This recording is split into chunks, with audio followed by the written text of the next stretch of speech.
Salamlar vaxtınız xeyir olsun. Biz bugün 7-ci coğrafya dərsi ilə bölmə 6.2 Azərbaycanda əhali artımı və məskunlaşma mövzusunu izahına baxacağıq. Gəlin başlayaq mövzuya tanış olaq. Azərbaycan əhalisi sayına görə Cənubi Qafqazda ən böyük ölkəsidir. Ölkəmizin əhalisi tarixi boyu müxtəlif sürətlə artmışdır. Dünya ölkələrində olduğu kimi Azərbaycanda əhalisi 20-ci əsrdən başlayaraq sürətlə artmağa başlamışdır. Hazırda ölkəmizin əhali sayı 10.225 min nəfərdir və yaxud da belə deyə bilərik 10,2 milyon nəfərdə qeyd eləmək olar. 2024-cü ilin statistikasına əsasən dünyanın 70 ölkəsində 55 milyondan çox Azərbaycanlı yaşayır. Cənubi Azərbaycanda, yəni İranda onların sayı təqribən 40 milyon nəfərdən çoxdur. Əhalinin artımı yüksək olduğu illərdə Azərbaycanda çox uşaqlı ailələr üstünlük təşkil edir. Hazırda ölkəmizdə 1 və ya 2 uşaqlı ailələr daha çoxdur. Ailə artımı zaman məkana görə dəyişir. Əhali haqqında ətraflı məlumat əldə etmək üçün hər 10 ildən bir siyahı alma aparılır. Siyahı alma zamanı əhali arasında anket sorğusu keçirilir. Sorğuda əsasən 5 şəkillərində verilən məlumatlar toplanılır. Yəni əhalinin yaşı və cinsi, qadın yoxsa kişi olduğu, sonra qeydiyyat ünvanı, harda yaşadığınız qeyd olunur, dərsə qulaq asın.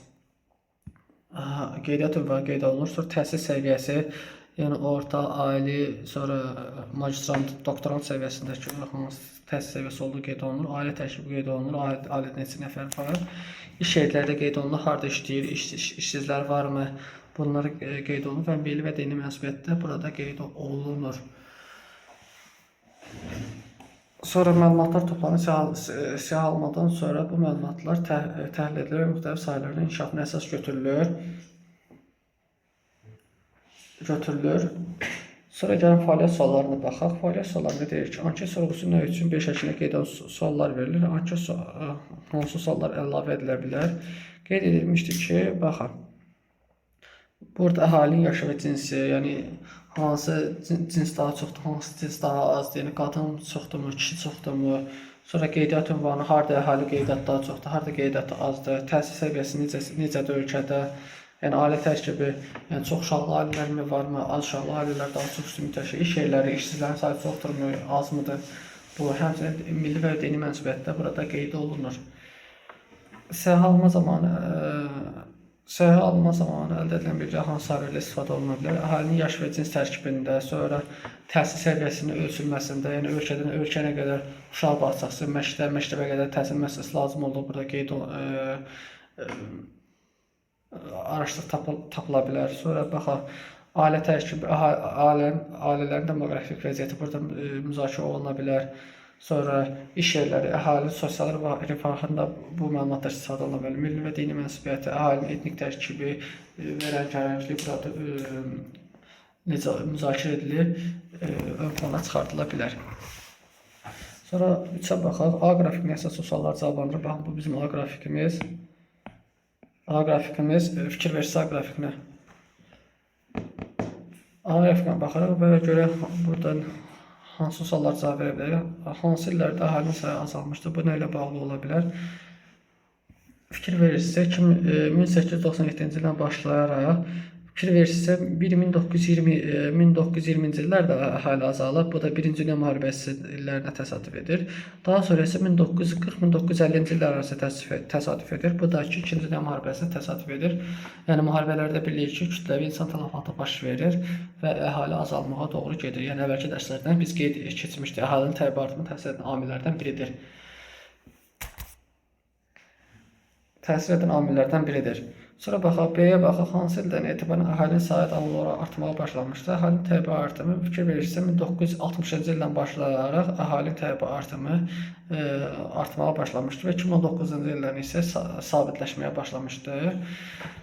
Sonra baxaq, qrafik əsasında 2030-2050-ci illərdə BMT-nin proqnozlarını şərh edin. Sizcə bu proqnoz özünü doğrulda bilərmi? Fikirlərinizi əsaslandırın. 2030-2050-ci illərdə əhalinin sayı 11 milyon nəfərə çata bilər. Lakin növbəti səhifədə fikir versək, əhalinin tələb artımı hər yerdə eynidir. Bu səbəbdən də əhalinin sayı 11 milyona çata bilər və yaxud da çatmaya bilər. Sonra baxa 4-ə baxa, C xəritəsi əsasən sualları cavablandırın. Baxın, bu bizim C xəritəmizdir. Mən belə tutacağım ki, mən də görə bilim. Baxaq. Gəlin təhlil edək C xəritəsini. Uşaqlar, C xəritəsinə baxın siz də. Baxaq, görürük ki, burada deyir, C-yə baxaq, deyir, hər 1000 nəfərə artan əhalinin sayı burada qeyd olunur. 1-4 nəfər arası, məsələn, ağ yerlər 1-4 nəfər arasıdır. Burada hansılar var? Abşerondur. Baxın, Abşeron, sonra Abşerondur, sonra Neftçaladır. Bunlar azdır. Daha sonra qeyd edə bilərik, Tərtər qeyd edə bilərik. Tərtər daha doğrusu bura düşür, üzülürsən. Tərtər bura düşür. Tərtər bura düşür. Sonra əhalinin hər təbii artımı 5-6 nəfər, yəni burada da qeyd olunur, 6 nəfərdən az, 5-6 nəfər və yaxud da burada bizə lazım olacaq 4-5 nəfər, yəni açıq, göy rəng olan ərazilər. Burada hansı ərazilərdir? Qubadır, İmişlidir və bir də Bərdə rayonlarını qeyd eləmək olar. Sonra baxaq, bizdə deyir ki, əhalinin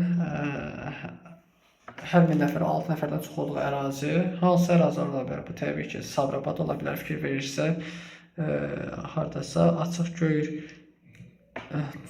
əhali 6 nəfərdən çoxdursa, bənövşə rəngli olan rəngi götürə bilərik. Bu burada qeyd olunub 6-8 nəfər arasıdır.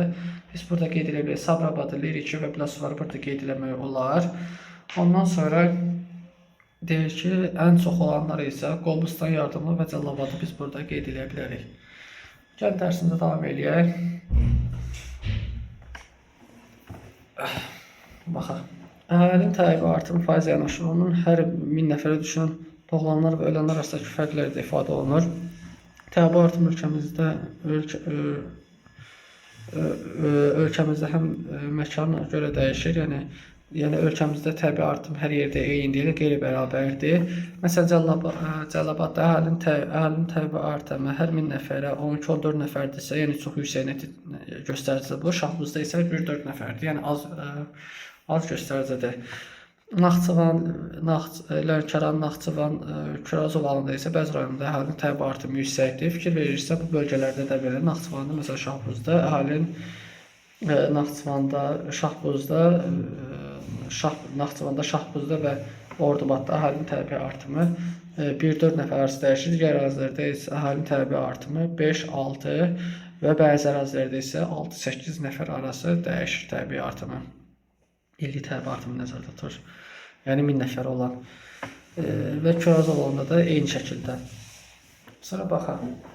Azərbaycan ərazisi ölkə üzrə qeyri-bərabər paylanmışdır. Burada təbii, iqtisadi və sosial amillər əhalinin təbii artımına təsir edir. Yəni əhalinin təbii artımına təsir edən amillər hansılardır? Təbii, iqtisadi və sosial amillərdir. Bu amillər əhalinin təbii artımına təsir edir. Dağlara yaxın ərazilərdə yaşayan düzənliklərdə əhali nisbətən çoxdur. Kəndlərin sayı çoxdur. Tutduğu ərazidə böyük olsa da burada əhali seyrək məskunlaşır. Şəhərlərdə isə əhali daha sıx məskunlaşır. Dedik ki, burada əhalinin təbii artımına nələr təsir edir? Təbii, iqtisadi və sosial amillər əhalinin təbii artımına təsir edir. Dağlara yaxın düzənliklərdə əhali nisbətən çox. Lakin dağlıq ərazilərdə dedik ki, əhali nisbətən az yaşayır və kəndlərin sayı çox olsa da, kəndlərin sayı çoxdur və tutduğu ərazilər böyükdür, amma əhalinin sayı azdır. Lakin əhalinin sayı seyrəkdir, lakin şəhərlərdə isə əhali daha sıx məskunlaşır.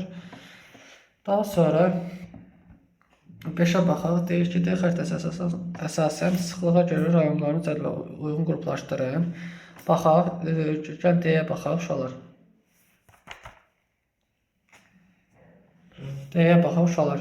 D-də baxaq görək hansında 105 nəfər deyir ki, bizdə deyir ki, 105 nəfərdən az, 105 nəfərdən az olanlar görürsə, məsələn 105 8 nəfər arası götürəcək. Baxın, biz burada götürə bilərik, Qobustanı götürə bilərik, Xızını götürə bilərik, Hacıqabulu götürə bilərik.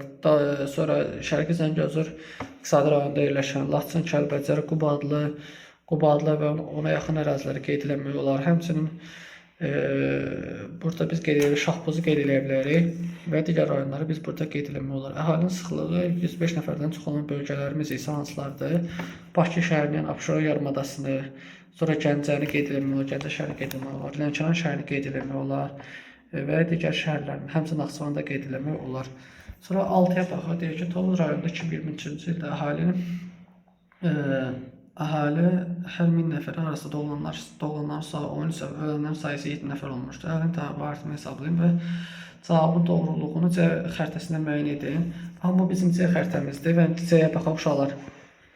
Yəni demişdik ki, əhalinin təbii artımı necə tapılırdı? Doğulanlarla ölənlər arasındakı fərqi nəzərdə tuturduq. 13-dən 7-ni çıxanda eləyəcək 6. Yəni burada Tovuz rayonunda 6 nəfərdir. Baxın görə Tovuz rayonunun əhalisi necədir? Tovuz rayonu baxın bu hissədə yerləşir və görək əhalinin təbii artımı burada necədir?